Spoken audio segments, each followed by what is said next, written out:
High বন্ধুরা, আপনার সাথে কেমন আছে? আমি তো বেশ ভালোই আছি। তো দাদাভাই অনেক দিন থেকে বলছিল ওটা খাবে করে, তো আমি বানাবার টাইম পাচ্ছিলাম না। কি খাবে চলুন আপনাদেরকে দেখাই। কি খাওয়ার জন্য অনেক জিদ করছিল, অনেক বায়না করছিল, এটা খাবো এটা খাবো, লেকিন আমি টাইম পাচ্ছিলাম না বলে আমি করতে পারছিলাম না।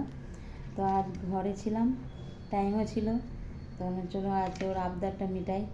তো ওর ইচ্ছা ছিল খাওয়ার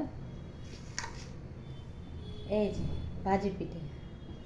অনেক দিন থেকে বলছে কি ভাজি পিঠে করো ভাজি পিঠে করো, কিন্তু আমার কাছে সময়ই ছিল না, তো বানাতে পারছিলাম না বলে।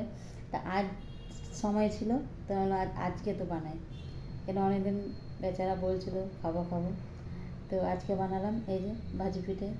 কেমন হয়েছে? আর এটা করেছি কলাইয়ের ডাল দিয়ে, এ দেখেন কত মুচমুচে হয়েছে, দেখেন কলাইয়ের ডাল দিয়ে করেছি, আর খেতে মস্ত হয়েছে।